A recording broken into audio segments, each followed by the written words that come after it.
네, 이제 항생제 마저 이어서 진행할 거고요. 그, 지금까지 베타락탐 계열 진행했고, 저희 지금부터는 글리코펩타이드 계열부터 천천히 보도록 할게요. 글리코펩타이드 계열이 왜 나왔는지를 기본적으로 아셔야 되는데, 기존에 이제 베타락탐 계열에서 특히 이제 베타락탐 계열에 대항하는 다제 내성균이 생겼죠. 이제 대표적인 균이 MRSA, 메티실린 레지스턴스, 메티실린 계열의 이제 전반적인 거를 다 저항할 수 있는 그런 다제내 성균이 등장을 하면서 그런 MRSA도 커버를 하고 추가적으로 저희가 이제 CDP실이라고 하는 아무래도 항생제를 이제 입원 치료를 오래 하시는 분들은 항생제를 오래 사용하시다 보면 이제 장내 정상 세균총이 무너지게 되면서 원래 기존에 지켜야 됐던 그러니까 정상적으로 우리 몸에서 방어 기전으로 가지고 있던 그런 세균층들도 무너지게 되죠. 그래서 조금 더 감염에 취약해지고 이제 시디톡신이라는 이제 일종의 이것도 접촉주의에 해당하는 이제 감염병에 해당하는데 시티토신에 걸리게 되면은 변이 정상적으로 나올 수가 없어요. 네, 다 설사를 보시고 다이아리아 양상 보시고 심하게는 워터리 다이아리아로 보시면서 이제 영양분 흡수가 안 되시는 거죠. 그래서 이거를 커버를 해주기 위해서 등장한 약이 글리코펩타이드 계열이고 기존의 베타락탐 계열의 약물들이 똑같이 세포벽 합성을 세포벽의 합성을 억제하는 그 기전을 가지고 있었다면 이 글리코펩타이드 계열도 똑같이 세포벽 합성을 억제하는 거는 같습니다. 근데 그 기전 자체가 조금 다르기 때문에 조금 이해를 하셔야 되고요. 저희가 베타락탐 계열 맨 앞에서 설명드릴 때 이렇게 세포질막이 있고 세포질막에 이제 층층이 펩티도글리칸이라고 해서 일종의 보호층, 계층이 있다고 했어요. 근데 이 펩티드 글리칸을 자세히 살펴보면은 이렇게 나그남 구조라고 해서 나그남 이런 식으로 이어져 있는데 이 나그남 그 구조의 이 연결 부분에 실제로는 이렇게 아래도 똑같이 있고 위에도 똑같이 있고 하면서 일자로만 이렇게 이어져 있는 게 아니라 이렇게 되게 사슬 모양처럼 이어져 있어요. 사슬 모양처럼 이어져 있는 이 부분에 대신에 이 글리코펩타이드 계열의 항생제가 연결이 되면서 구조 형성을 방해를 합니다. 그래서 세포벽 합성을 억제하는 거고 앞에서 설명드렸던 그 베타락탐 계열이랑은 조금 다르죠. 이러한 다른 그 과정을 통해서 세포벽 합성을 방해한다는 거고 이제 주요 언제 적응을 하냐? MRSA, 메티실린계 내성이 있는 다제내성균이 나왔을 때 적용이 가능하고요. 앞에서 설명드렸다시피 시디톡신, 저희가 흔히 얘기하는 이제 CDP신, 클로스트리디움에서 포지티브가 나오면은 적용이 가능합니다. 그러면 이제 궁금하신 게 있을 거예요. 방코마이신 약물 많이 보셨죠? 근데 왜 피오메디로 시리톡신일 때는 복용을 하냐? 사실 정맥으로 주는 게 사실 몸에서 농도를 유지하기도 편하고 효과도 더 좋겠죠. 다만 정맥으로 투여를 하면은 이제 저희가 이 시톡신은 어디? 장내에 위치를 해야 되는 장내에 위치를 하고 있기 때문에 타겟을 그쪽으로 잡아야 되는데 장내까지 흡수가 되지 않아요. 혈관을 타고 전반적으로 이 환자의 세균, 그쵸? 세균을 잡아주려고 사용하는 건데 이 시티톡신은 좀 다른 개념이다 보니까 장 내에서 직접 흡수시키려면은 사실 경구로 복용하는 게 제일 적합합니다. 그래서 이제 시티톡신이 포지티브가 나오게 되면은 경구로 들어가는 방코진을 사용을 하고요. 보통 하루에 4번까지도 사용을 합니다. 아침, 점심, 저녁, 야식 이런 식으로 해서 하루에 QID로 적용을 하고요. 또 이런 글리코펩타이드 계열은 사용해 주실 때 TDM이라는 걸 하게 되는데요. 혈중 농도를 검사하는 거예요. 이 어쨌든 약물 자체가 강한 약물이기 때문에 이게 너무 오랫동안 사용하게 되면은 특히 방코마이신 같은 경우에는 이제 신장으로 배설이 되기 때문에 신장 기능을 많이 떨어뜨릴 수 있어요. 그래서 적정 농도의 그 농도만 유지만 시킬 수 있게끔 TDM을 진행을 하고요. 보통 언제 시작을 하냐면 방코마이신을 투여하고 이제 일정 기간이 지났을 때 투여 직전에 피 검사를 진행을 합니다. 그래서 투여 전에 보통 15에서 20mg per ml를 목표로 삼고 투여를 하게 되고요.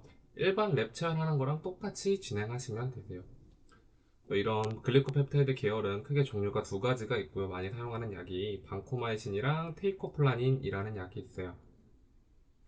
그 중에 방코마이신 많이 들어보셨죠? 앞서 설명드렸다시피 TDM, 이제 신기능 악화 때문에 TDM을 하면서 꼭 약물을 투여해 주시고요. 이제 많이 나오는 부작용 중에 하나가 이 레드맨 신드롬이라고 해서 사람이 온몸이 빨갛게 변해요. 이게 빨갛게 변하기만 하면은 문제가 안 되겠지만 실제로는 환자가 이층 센스도 되게 많이 호소하고 전반적으로 피부 상태가 많이 약해집니다. 이게 약물이 보통 언제 나타나냐면 너무 빠르게 투여하면은 나타나요. 뭐 방코가 체질적으로도 잘 안 맞는 분들도 계시겠지만 너무 빠르게 투여하면은 이런 부작용이 빨리 나타나기 때문에 저는 항상 이야기 드리는 건 1시간 이상 천천히 투여해달라 라고 항상 설명드립니다. 방코마이신은 무조건 1시간 이상 천천히 드려야 되고요.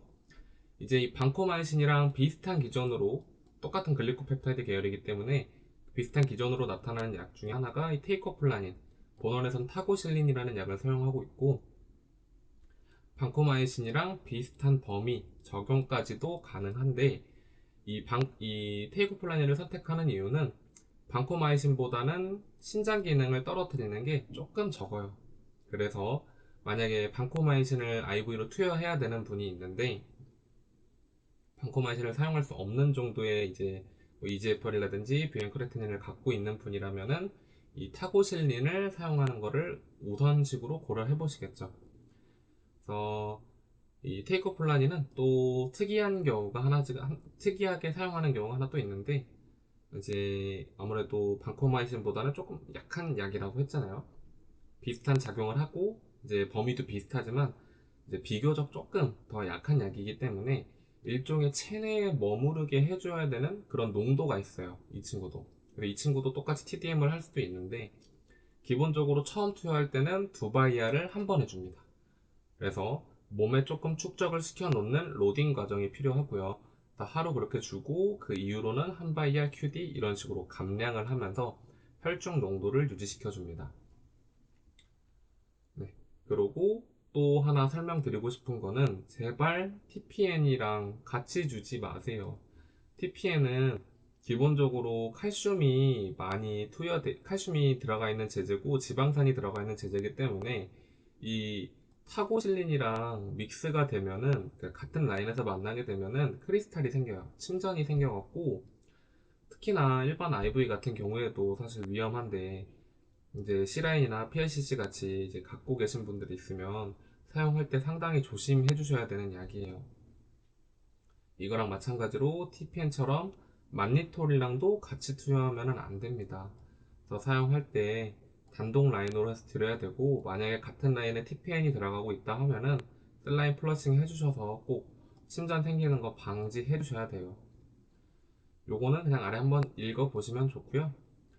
이제 뭐 메로랑 방코 조합, 사실상 메로가 그람 음성균, 방코가 모든 그람 양성균의 효과가 좋다고 해서 이제 모든 균의 커버가 가능한데 어쨌든 이 두 약 다 사실 일종의 sepsis라고 하죠. 저희가 폐혈증 sepsis 단계에서 많이 사용하는 약품들이기 때문에 그만큼 환자가 오래 입원해 있으면서 신장 기능도 떨어져 있을 가능성이 높아요. 근데 이 메로랑 방코 둘 다 신장으로 통해서 배설이 되는 약품이기 때문에 두 개를 같이 사용하는 것은 조금 사실 부담이 크죠, 환자한테. 그래서 그냥 제 경험상 크게 문제가 되지 않는다면은 기존에 메로를 사용하셨던 분들은 이제 다시 타조로 변경을 하고 그러고 방코랑 같이 사용하는 조합을 보통 선호를 하십니다. 요거는 이제 환자 케이스별로 조금 다르기 때문에 제 경험담을 이야기 드린 거고, 네. 요렇게 해서 글리코펩타이드 계열도 마무리 짓도록 할게요. 다음은 이제 퀴놀론 계열이고요. 많이 보셨을 거예요. 퀴놀론 계열. 이 항생제 같은 경우에는 DNA 합성을 억제해서 세균을 박멸시키는 약이고요.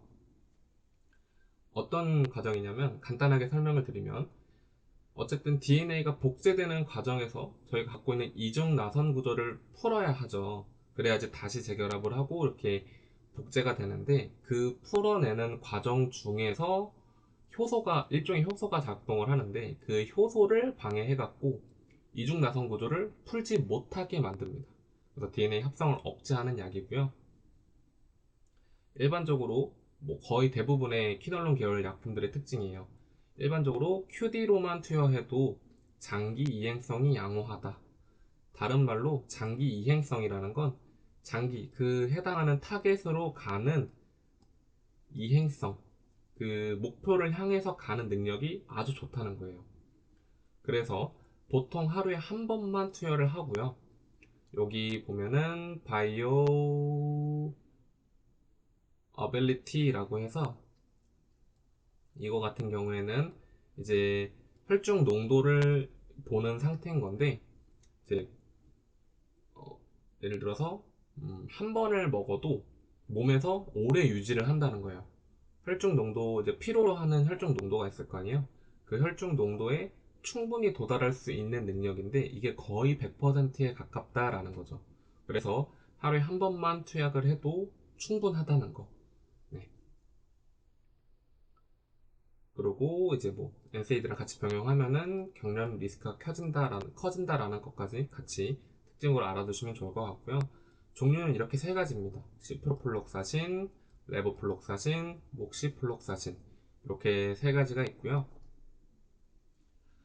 저희가 알아두셔야 되는 건 이제 요렇게 한번 선을 그어 볼게요. 어떻게선 요렇게 선을 한번 그어 볼게요. 그래서 이 시프로플록사신은 9세대 퀴놀론 계열, 그 밑에 레보플록사신이나 목시플록사신 같은 경우는 뉴 퀴놀론 계열이라고 해서, 어느 부분에서 나뉘냐면, 이 시프로플록사신 같은 경우에는 황색포도균이나 이제 녹농균 같이 이런 균들에는 효과가 상당히 좋으나, 이제 호흡성 균들, 특히 폐렴구균, 현기성균에는 전혀 효과가 없어요. 그래서 폐렴을 앓고 계신 분들 중에 시프로플록사신 쓰시는 거를 본 적은 사실 없을 거예요. 이 환자가 추가로 다른 UTI라든지 이런 균들이 추가로 있다고 하면은 사용할 수는 있지만, 따로 폐렴만 있다고 해서 이분한테 시프로플록사신을 투여하진 않거든요. 그래서 기본적으로는, 네, 하루에 두 번, 이 약 같은 경우는 하루에 두 번 투여하고, 폐렴구균에는 효과가 전혀 없다. 대표적으로 본원에 사용하는 약은 로프신이 있다라는 거, 하루에 두 번까지도 투여 가능하다라는 거 알고 계시면 좋을 것 같고요. 그 밑에 뉴 퀴놀론 계열들이라고 부르는 애들은 다른 말로 레스파라토리 퀴놀론이라고 불러서, 이제부터는 폐렴구균에도 효과가 있습니다. 그 호흡기균 쪽으로 작용하는 균들에게도 효과가 상당히 좋고요. 많이 보셨을 거예요. 레보플록사신. 성분명만 봐서는 잘 모르시겠죠. 대표적으로 이 약품을 사용하는 게 크라비트, 프로신, 많이 보셨죠. 그래서 폐렴 구근에도 효과가 상당히 좋고요. 하루에 한 번 QD로 투여하고, 목시플록사신 같은 경우에도 폐렴 구균에도 효과가 좋고, 이 유일하게 퀴놀론 계열 중에서 광범위하게도 사용 가능한 약품들입니다. 다만 어디서 대사가 되냐면, 간에서 대사가 되기 때문에 신기능이 악화될 수 있다라는 거. 네. 그래서 UTI에서는 절대 사용하지 않습니다. 웬만해서. 보통은 그래서 보통은 같이 사용한다고 하면 레보플록사신을 조금 더 선호하시는 거 있고요. 그냥 폐렴 치료를 위해서라고 하면은 이 조이록신, 목시플록사신을 조금 더 선호하십니다. 그렇게 아시면 좋을 것 같고요. 네. 다음은 이제 아미노 글리코사이드 계열 이제 약품들이고, 많이 사용은 안 할 거예요. 뭐 선생님들이 계시는 병동이나 이제 이런 거에 따라서 조금씩 다르긴 한데, 일단 저희 ICU에서는 그렇게 많이 사용하시진 않으세요.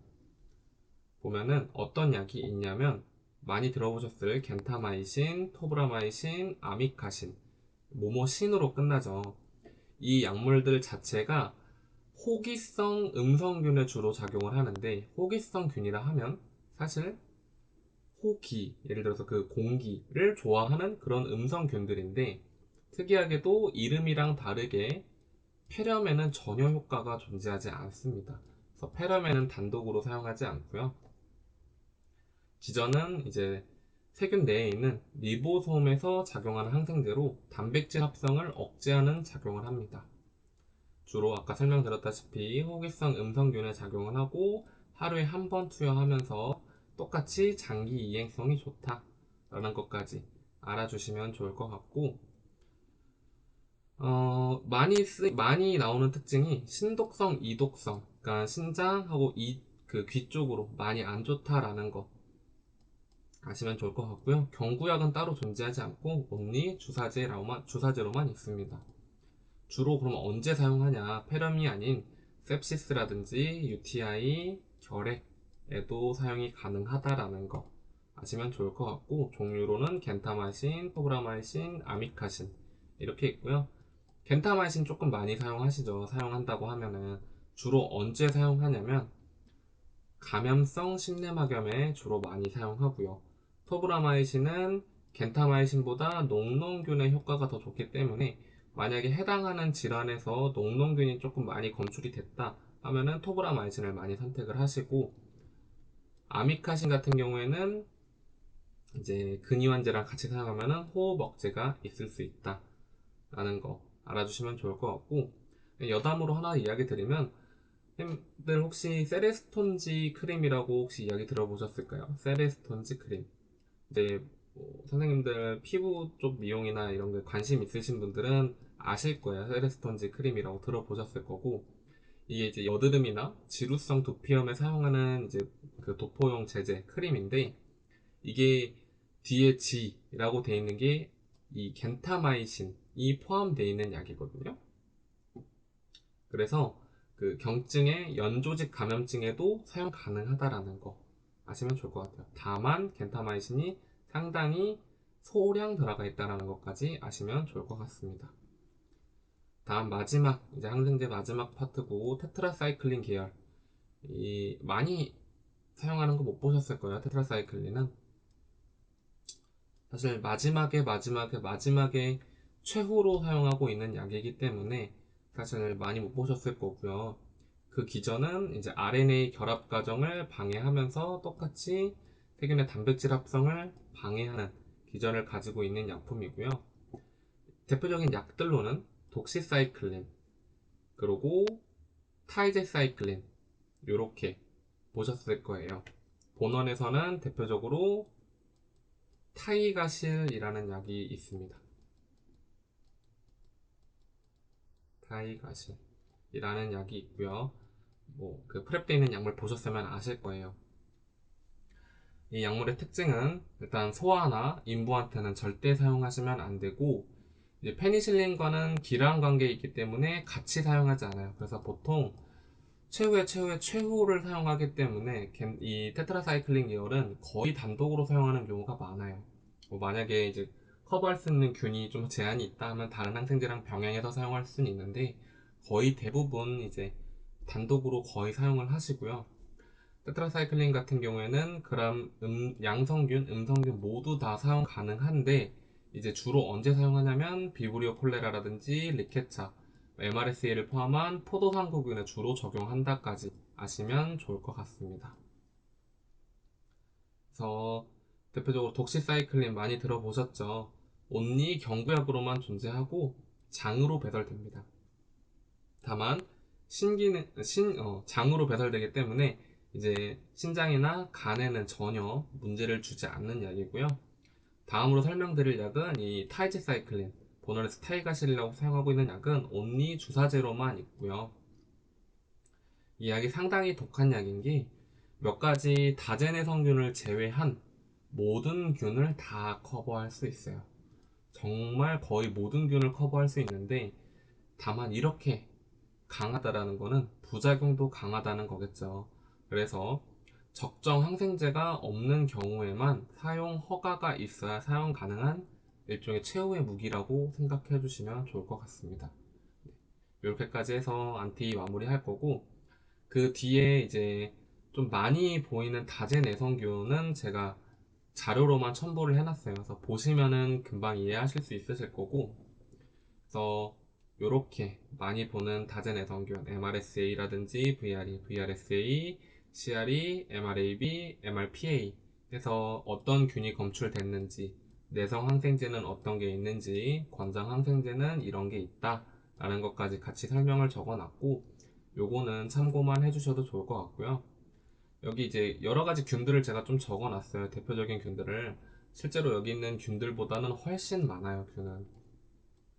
근데 임상에서 좀 자주 보이고, 좀 선생님들이 임상적으로 의의가 있는 균들을 알아줬으면 좋겠어갖고 정리를 해놨고, 요거 자료는 같이 제가 첨부하도록 하겠습니다. 네. 하고, 이제 다음으로는 응급약물은 조금 나눠서 설명을 드릴 거고, 다음엔 수행요법으로 지나가도록 하겠습니다. 고생하셨습니다.